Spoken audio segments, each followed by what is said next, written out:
Good morning. Good morning, everyone. Welcome to the Unitarian Universalist Church of Spokane, where our mission is to join together to create a nourishing, liberal religious home and to champion justice, diversity, and environmental stewardship in our wider world. Or as we say in short, to create community, find meaning, and work for justice. I got it right today. I do want to begin, as usual, by welcoming all that you bring with you, all of your uniqueness, your unique beliefs, your background, your lifestyle, your experiences, your differences. All are welcome here. And this includes those who hear me say this each Sunday, as well as those who might be hearing it for the first time today. You're equally as welcome. So thank you all for being here. Thanks to everyone who is in the room with me this morning. It's a small crowd, of course, at this time in our history, but the usuals are here. Todd Milne back there, working our audio visual, and you know it's him because we got to hear his wonderful music to get us started today. So thanks again always for that, Todd. Sunny Cook is in the room. She is here to work our slideshow, which isn't working. But she's sitting in the back, and she's going to stick around for the service anyway. So Sunny, thank you. We really appreciate it. And at some point, we'll get that computer figured out and have some consistency with our slideshow. So Lisa Conger, our wonderful lay leader today, thank you for being here. Deb Jackman, our song leader, is here. And last but not least, Michelina Tyree is at the piano to play for us today. So welcome to one and all. Glad to have you here. I think there's another week left for our church auction, so again, we're doing pretty well with that considering the circumstances. Thanks to everyone who's contributed and everyone who's made a bid on an item or two, so thank you all so much for your generosity. There's still time, so you can still go online and do that if you will. We are having a social hour today following our service. Deb Jackman will be leading that, so that is also an opportunity you can access through your weekly email from the church with the links to different meetings. Speaking of which, this coming week, you've probably heard by now, we're going to have a couple of Zoom meetings, just kind of church-wide gatherings for us to get together and hang out a little bit, talk a little bit. I can answer some questions or whatever. The first one is going to be this Tuesday afternoon, from noon to about 1:30. So plan on that if you can make it. We'll also have an opportunity on Thursday evening at 6 from 6 p.m. to about 7:30. So yeah, watch for the links to be sent out this week during the weekly link email as well. So hope to see you at one of those meetings. Yeah, okay, I think I got through my short list, so let's take a little bit of extra time this morning to greet one another virtually from home in whatever way that you have become accustomed to doing so, through your email, your text, a quick phone call. But do take a couple of minutes to greet those you're thinking of this morning.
All right, and as always, I do hope you'll continue to stay in touch with each other throughout the week.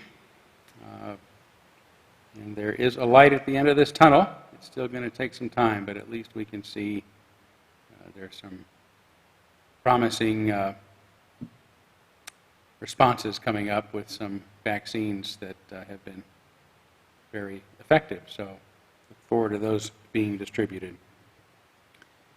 For now, we are going to move forward with our service by lighting our chalice, the symbol of our faith, the symbol of our unity and our solidarity, of our openness and our inclusion, of our community and our individual uniqueness. May this small flame be our offering of warmth to those who are cold and alone, and a light to those in darkness. May it be a flame that ignites justice in our world and a beacon of hope to those in need, and may it reflect at least a spark of truth wherever truth has been lost, and cast a healthy shadow of doubt wherever it's been found.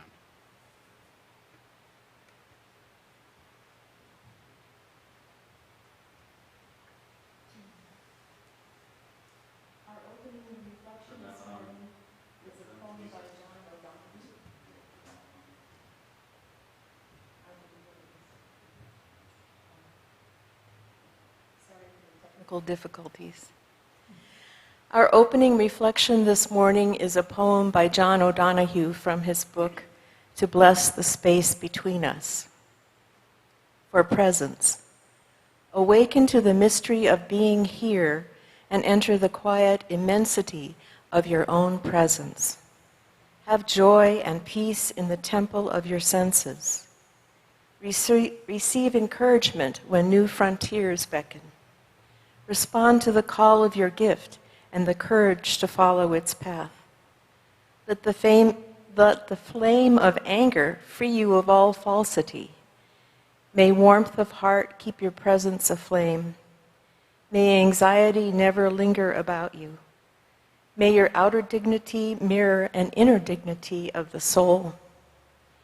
Take time to celebrate the quiet miracles that seek no attention. Be consoled in the secret symmetry of your soul. May you experience each day as a sacred gift woven around the heart of wonder.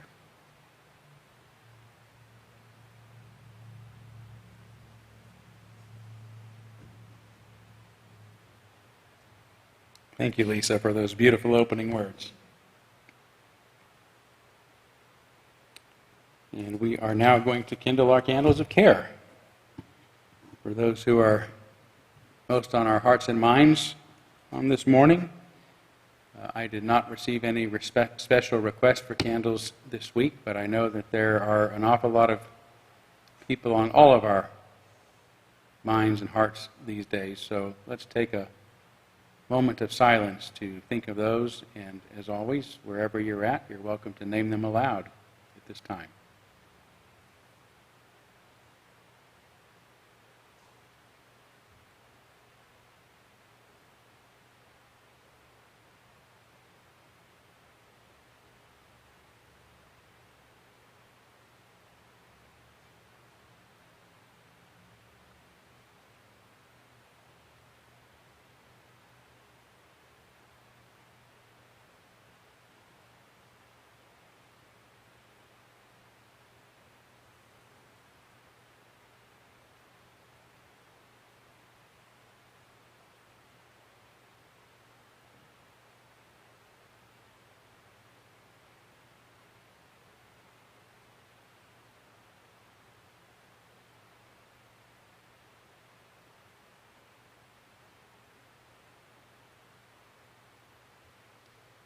Those named aloud and those embraced in our silence, and all those who are suffering in our world at this hour, we hold in our community with compassion.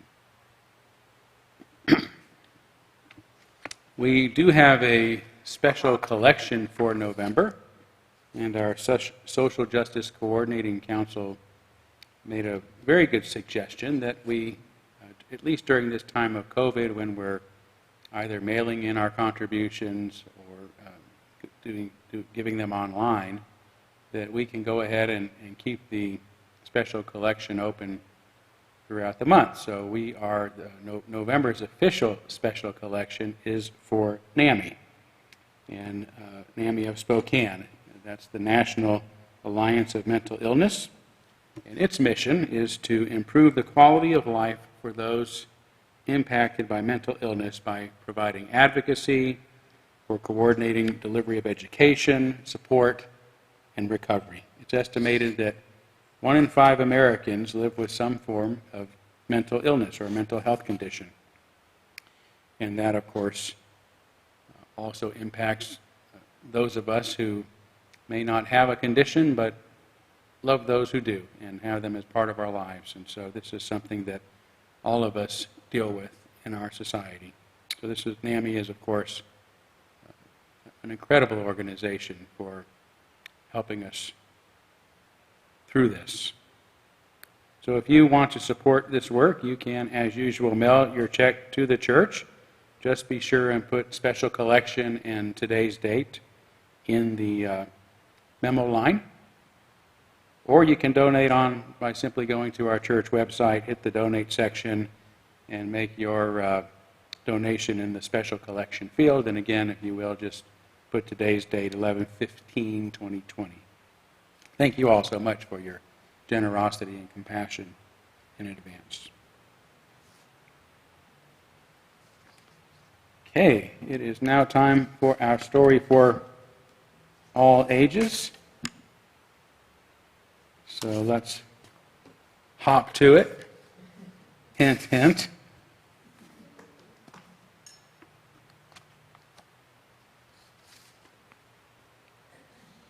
You're probably ready before I am.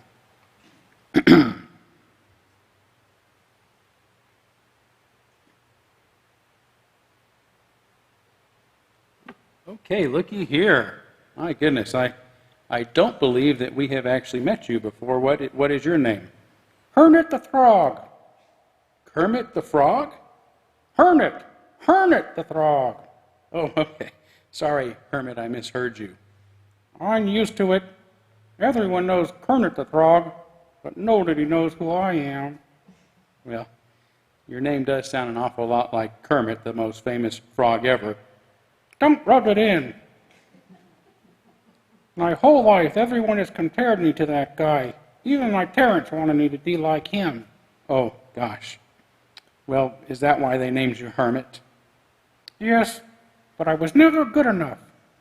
I was always too short, had too many warts, not green enough, and couldn't carry a croak in a bucket. Well, I'm sorry, but I'm sure you had to have made them proud in other ways. Well, they did send me to acting school, and were very excited when I got to try out for the Muppet movie. For the Muppet movie? Why are there so many songs about rainbows? And what's on the other side? I take it you didn't get the part. No, it went to you-know-who, tall, light green, and handsome. Well, that must have been pretty disappointing. Have you gotten any other parts? Well, I was an extra in the remake of Dr. Dolittle, but that's about it.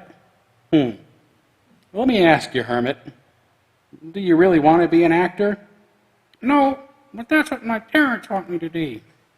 I see. Well, what do you want to be? What do you love doing? What are you good at? Me? Well, it may sound silly, but I always wanted to be a stand-up comedian. Well, it doesn't sound silly at all. That's exactly what you should do if that's what makes you happy. Really? Nobody's ever said that to me before. Well, I'm sorry to hear that, Hermit, but you know what? It's your job to find happiness and meaning for yourself, not to make others happy. And it's our job to encourage you and support you so you can find your own way. You know what?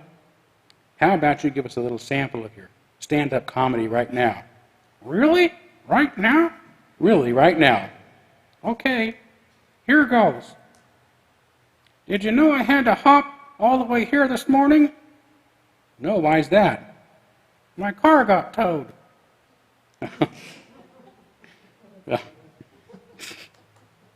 Did you know I'm only 12 years old?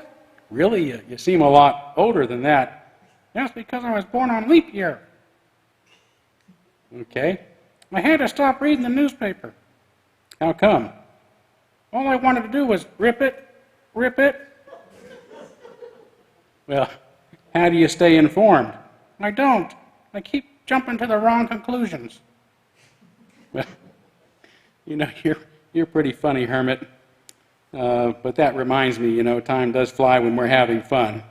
Well, actually, time's fun when you're having flies.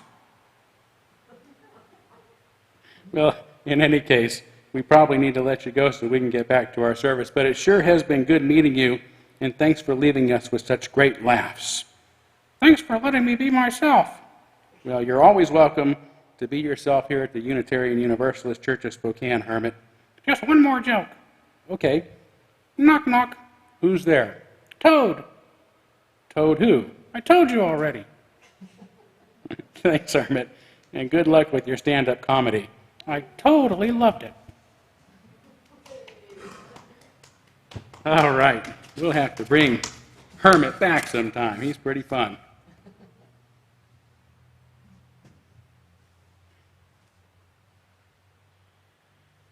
Now is the time in our service for meditation. Please find a comfortable posture and take a couple of deep breaths.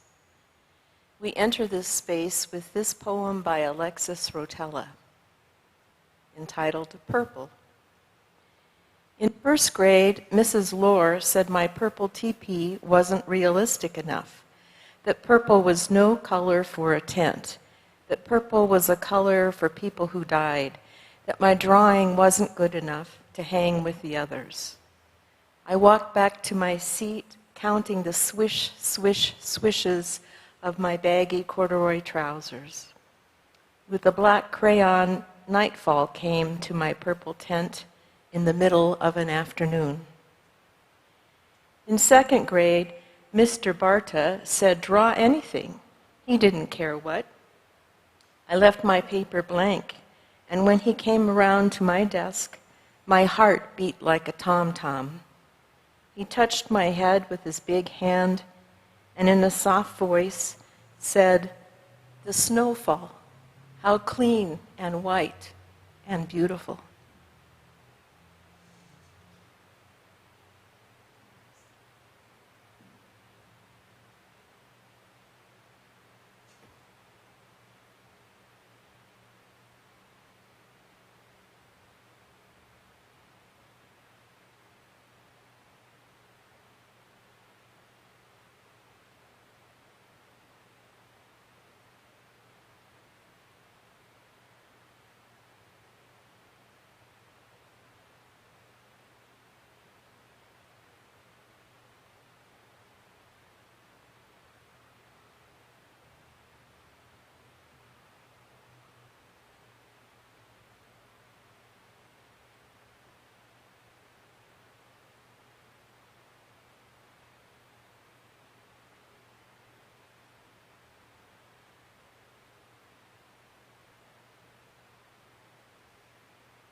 My reading today are a couple of lines from James Luther Adams, from his ensemble on being human religiously. And James Luther Adams, for those who don't recognize the name, was perhaps one of our preeminent Unitarian theologians, particularly of the 20th century. And he also happened to be best friends with one of my favorite thinkers in the world, Erich Fromm. And I'm sorry I keep looking at the clock instead of at the camera this morning. I don't know why. There you are.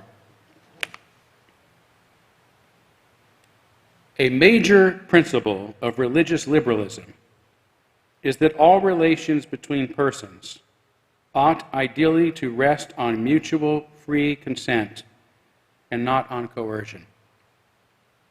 Free choice is a principle without which religion or society or politics cannot be liberal. These religious affirmations are thus the basis of the liberals' belief that the method of free inquiry is the necessary condition for the fullest apprehension of either truth or justice, and also for the preservation of human dignity.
Thank you, Michelina, for that beautiful piece.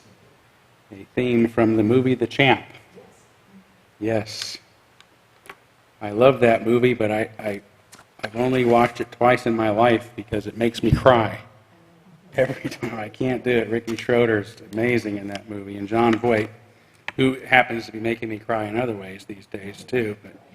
But anyway, great actor. And thank you. Beautifully played. My sermon is entitled Individualism and Unitarian Universalism, Remaining Independent in a Climate of Conformity. And a few weeks ago, I spoke of an ethical practice attributed to 20th century philosopher Stephen Toulmin, who told his students to earn the right to criticize someone, you must first understand their argument well enough to present it in a way they would accept as informed and fair. Beginning today, I intend to give a series of 3 sermons critical of an essay Reverend Frederick Muir presented to his ministerial colleagues just prior to the Unitarian Universalist Association's 2012 General Assembly in Phoenix, Arizona, during the annual Berry Street Essay, a prestigious tradition dating back precisely 200 years. I consider his essay the root of an ideology that has since transformed Unitarian Universalism into something unrecognizable, which is why, as a Unitarian Universalist minister of a Unitarian Universalist church, I believe that it is my responsibility to discuss it with you. To begin, however, I want to model Toulmin's principle by fairly explaining at length and without commentary or judgment what I understand to be the point of Reverend Muir's essay.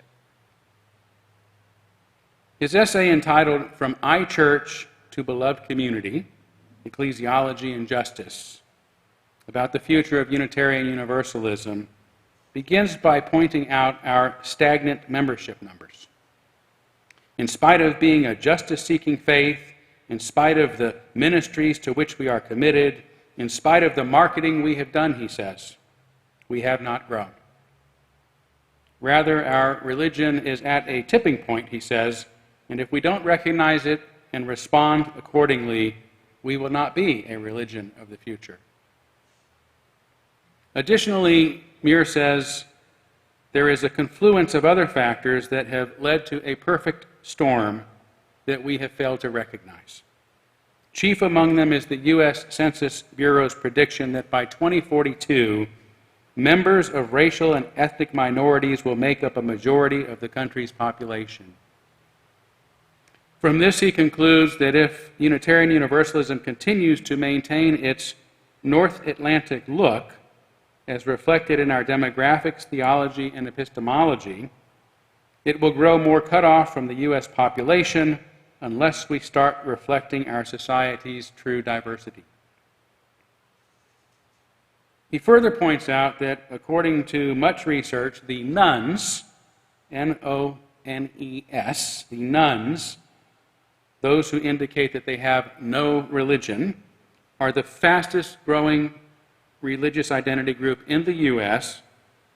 And from this data, he concludes that if our religion is going to grow, it will only be by appealing to those, or these, I should say, growing demographics. Ministry to and with minorities, that is, those who make little to no claim on a North Atlantic heritage, he says, along with a ministry to the nones, could be a ministry of growth or justice-making. But again, it isn't just our North Atlantic-like look that we must be willing to change to make this happen, but also our North Atlantic theology and epistemology.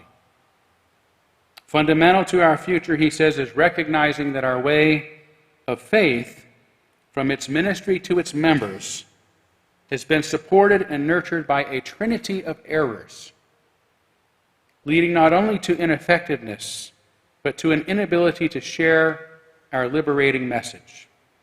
The trinity of which I speak, he says, is first, we are being held back by a stymied by a persistent, pervasive, disturbing, and disruptive commitment to individualism that misguides our ability to engage the changing times. Second, we cling to a Unitarian Universalist exceptionalism that is often insulting to others and undermines our good news. Third, we refuse to acknowledge and treat our allergy to authority and power, though all the symptoms compromise a healthy future. These three organizing and corrupting narratives have shaped our story, a story he recommends we radically transform before we can successfully move from I-Church to beloved community. In this process, he says, we will create something that has eluded Unitarian Universalism, a doctrine of church, an ecclesiology that is grounded in congregational justice-making, a doctrine of church that will guide and sustain us as we become the religion we and others know we can be. In discussing the first of these errors, individualism. Muir begins by explaining how transformative and central Emersonian transcendentalism had been in his own life and ministry, but that he eventually recognized as the origin of a troubling nationwide story. That story, he says, is about American uniqueness and individualism, and has been expressed in a myriad of ways. After further discussing his creative use of the term I-church, by use of cultural phenomena like Apple's iPhone and iconic nonconformists like Jack Kerouac, Muir makes the case that individualism not only shaped American culture writ large, but shaped Unitarian Universalism. We comprise the church of Emersonian individualism. We are the I-church. Muir distinguishes between individuality and individualism in his critique of the latter, explaining, I have read enough of Emerson to feel certain that he celebrated the gifts of individuality, the beauty of nature's differences and diversity of which humans are a part. But when used as an expression of individualism rather than an expression of the joy and celebration of individuality, the principles come dangerously close to sounding like an ideology or creed turned theology and spirituality. Yet this is precisely what he believes has transpired in Unitarian Universalism, which took the blessing and joy of individuality and made it into an ideology, made it into a theology, and did a very bad job of making it polity, he says, resulting in what he calls a group of atomic and unrelated individuals. As such, he says, there is little to nothing about the ideology and theology of individualism that encourages people to work and live together to create and support institutions that serve common aspirations and beloved principles. His proposed solution to individualism is covenant, which he considers a promise between Unitarian Universalists guaranteeing mutual trust and support. This is so, he believes, because we cannot do both covenant and individualism. The two cannot coexist. One must cancel out the other. Individualism is the worst of the three errors he discusses because he considers the other two, exceptionalism and our allergy to authority and power, as outgrowths of it.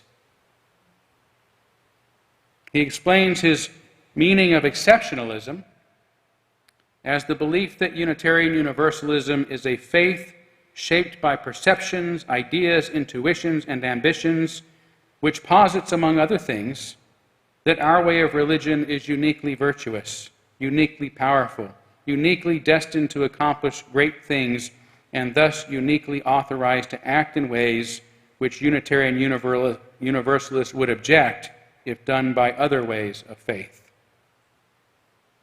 He further suggests that others often experience this pervasive attitude as off-putting and insulting.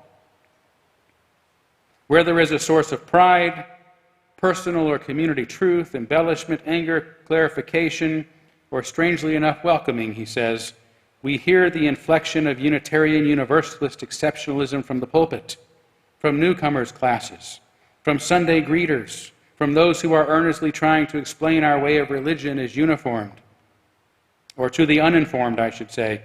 As unique as our experience with Unitarian Universalism may be, it is not the only way. We must stay conscious of how we explain, defend, or share, lest we come across as elitist, insulting, degrading, isolating, even humiliating of others. When discussing what he means by our allergy to authority and power, Muir acknowledges that there are many reasons to be suspicious of hierarchical structures, especially for the many who found Unitarian Universalism after leaving other faith communities where no room was made for different views or disagreements. After admitting having once been lured into Emersonian nonconformity himself by conflating the narrow path of individualism with the promise of institutional health, Muir now argues Unitarian Universalism's allergy and misuse of power and authority is a factor in our inability or unwillingness to welcome and listen to a diversity of interest and passions. What he calls an antidote for this allergy, again, is covenant, promising our mutual trust and support. In congregations where such promise has occurred, he says, there is a clear and deep understanding that addresses the potential of abuse and misuse of authority and power. Those ministries are among the most vibrant, growing, and eclectic. From here, Muir imagines what might happen if this anecdote became widespread. If individualism led us to the I-Church, then the covenant can shape the beloved community. This phrase was popularized by Dr. Martin Luther King Jr., who said, "I understand the term beloved community to mean an inclusive, interrelated society based on love, compassion, responsibility, shared power, and a respect for all people, places, and things. A society that radically transforms individuals and restructures institutions."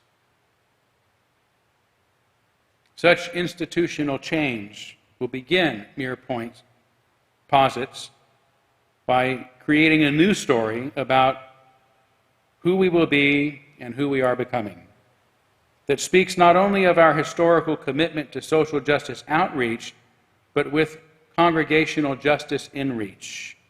And it begins with the congregation you serve or attend, he told his colleagues. He thinks overemphasizing outreach can be used as an excuse to avoid doing the hard work of dismantling these trinity of errors. And how convenient to want to reform the world because the work of shaping and modeling our congregations as beloved communities, not as the I-Church, means addressing the challenges of individualism, exceptionalism, and authority. This does not mean completely abandoning what he calls our historical journey of justice-making in the world, but narrowing it down to multiculturalism and anti-racism, environmental justice, sexual and family values, and right relationships, which he says should become the 4 pillars of our justice-seeking and justice-making ecclesiology, and the foundation on which every Unitarian Universalist beloved community is built. He then concludes by proposing Unitarian Universalism must become religious and spiritual. Although he doesn't go into detail about what this means, he does indicate it refers to something that was lost when Unitarians took, in his words, a humanistic, arguably post-Christian turn in the late 19th century that arrested its theological creativity. Admitting the reform he's outlined won't be easy, he concludes by emphasizing it cannot happen without dedicated Unitarian Universalist ministers who are willing to carry it out in their own congregations.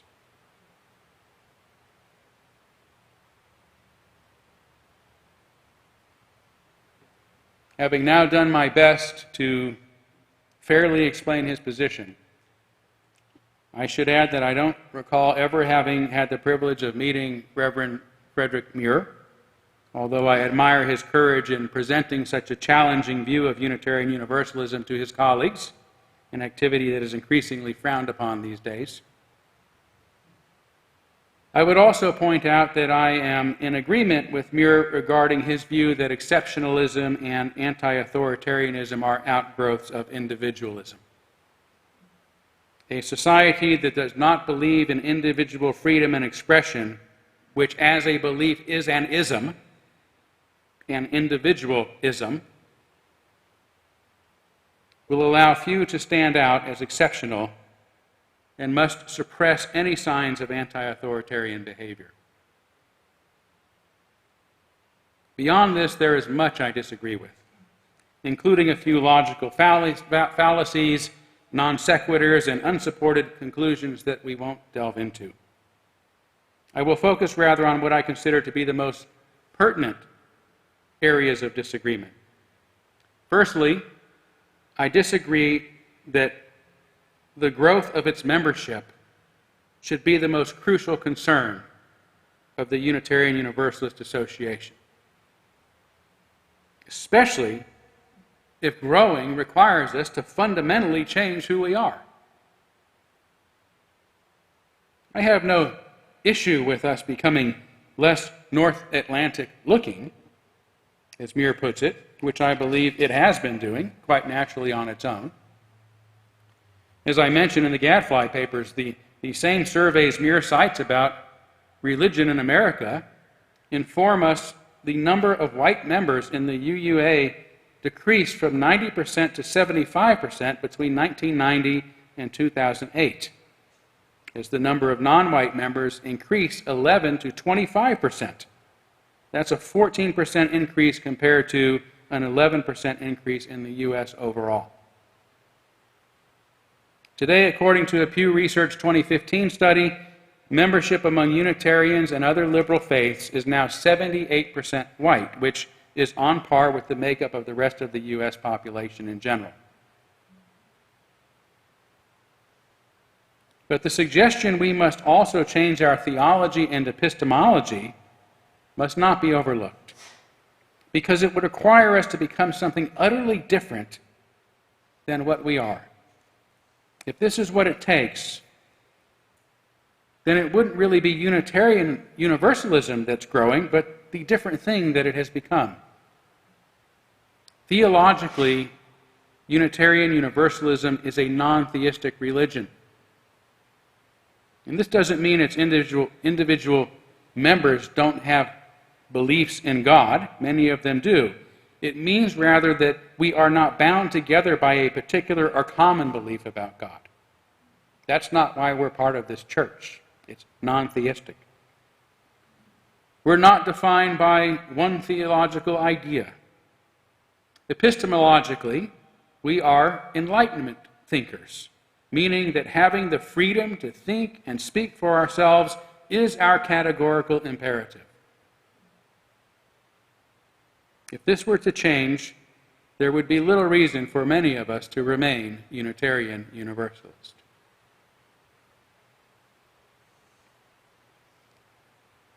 This would especially be true if, as Muir suggests, we become what it takes to entice the nuns to join our ranks. According to numerous independent religious identity surveys, those indicating they have no religious affiliation are not only the fastest growing group in America, but now represent the fourth largest religious identity group, representing over 33 million people. That'd be a big church. Conversely, the stagnation or decline of membership is indicative of all religions in the U.S., not just Unitarian Universalism, including those that already have some of the alternate religious and spiritual theologies and epistemologies Muir is advocating we take on. Those are also in decline. He is right in pointing out that the majority of the nuns describe themselves as spiritual but not religious, as SBNRs, the meaning of which is not defined in the surveys. What we do know about the SBNRs is that the majority of them, including 65% of those between ages 18 and 30, consider themselves Christians. That's right. The spiritual but not religious, the majority of them consider themselves Christians. Though behaviorally, they rarely, if ever, go to church. In short, what they mean by spiritual but not religious is Christian but not church-going. This would imply that in order to accommodate the nuns, Unitarian Universalism must first become more Christian in its theology, and then must find a way to overcome their reluctance to attend church. It should also be noted, according to the 2012 Pew Research cited in Muir's essay, 13 million of that 33 million, right, about a third, a little more than a third, representing 6% of the U.S. population, describe themselves as atheists and agnostics. Of course, these surveys are now 8 years old, and given the trends, their numbers are likely to have increased considerably since then. So, even if Unitarian Universalism were to become theologically Christian to accommodate most of the nones, which most religions in the U.S. already are, repelling a huge portion of the atheists and agnostics among them in the process, there remains no reason to believe doing so would be enough to entice any of them to begin coming to our churches. So in addition to disagreeing with this faulty growth strategy, and the implication our growth in future should supersede all else, even if it means abandoning those principles that make us who we are, our non-theistic theology and Enlightenment epistemology, which, by the way, are not exclusively North Atlantic.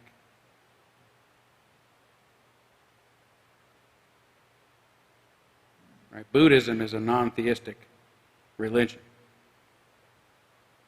Hinduism is non-theistic. Not that they don't have their deities, but that's not the point. And the Enlightenment extends far beyond the North Atlantic culture.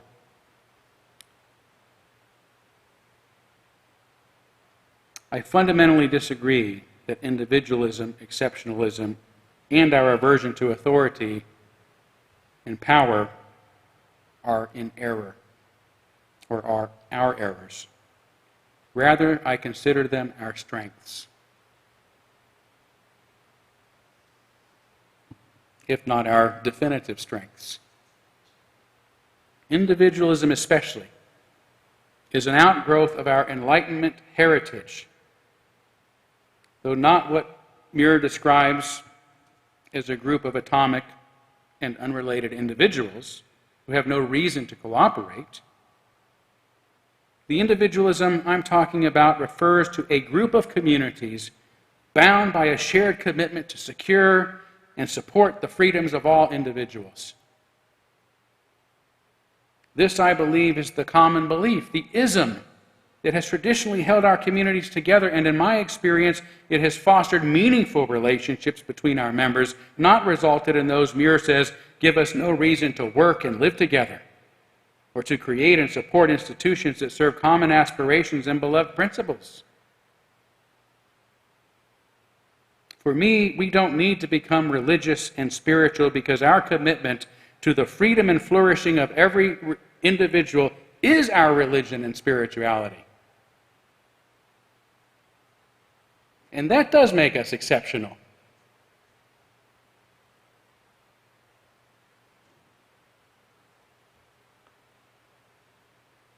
I'll have more to say about this principle and Muir's critique of exceptionalism and our allergy authority in my subsequent 2 sermons.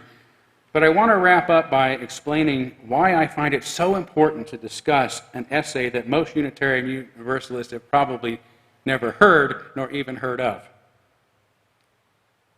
I do so because whether or not it is being interpreted or administered as Reverend Muir intended, it has been explicitly referred to by today's top leadership of the Unitarian Universalist Association to explain the direction that it is taking. In a 2019 UU World article, The Power of We, by our association's current president, who cited Muir's trinity of errors, individualism, exceptionalism, and our allergy to authority, repeated his call that we move from I-Church to beloved community, and his claim that covenant is an antidote to individualism.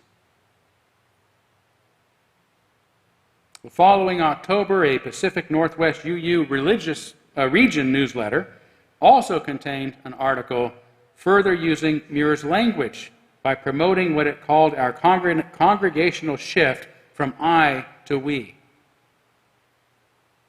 Did you know we were making this shift? Was this part of a promise that you gave?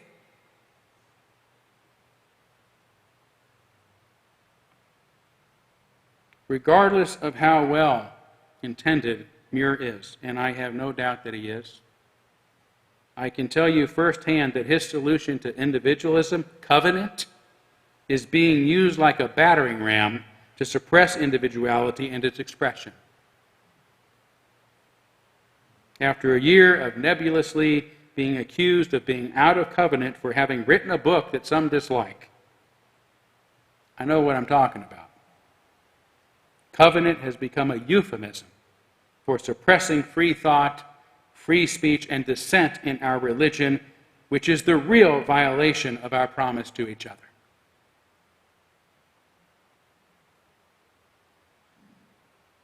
It is a violation of the epistemological basis of our shared worldview, whatever our varied theologies. For it is our commitment to individual freedom and flourishing that holds us together, bonds our community, and gives us the joy of being together and a reason to work together and struggle. As a Unitarian Universalist minister and your friend, I will do my utmost to uphold this principle so long as I am with you. Thank you.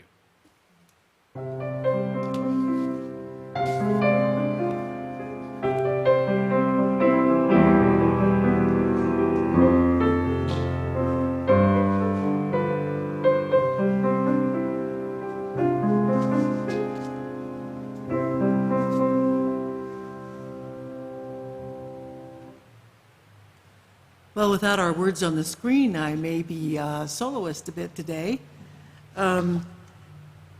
This is one of the few hymns in our hymnal that I think does point to individualism and the joy and delight of that, and how the facets of that really inform us of one another and bring joy to life. So give a listen. It's called, "Oh, What a Piece of Work Are We?"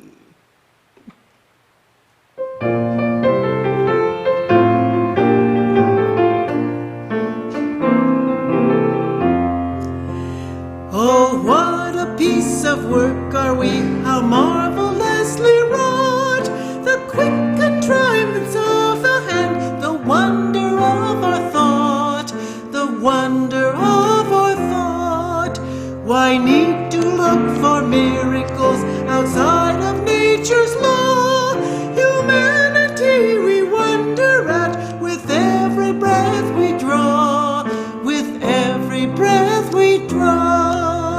But give us room to move and grow, but give our spirit play, and we can make a world of light out of the common clay, out of the common clay.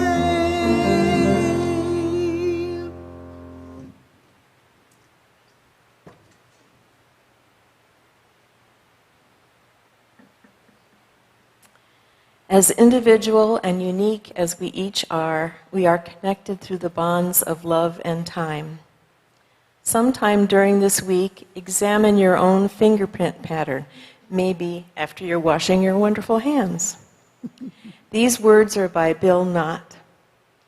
Fingerprints look like ripples because time keeps dropping another stone into our palm.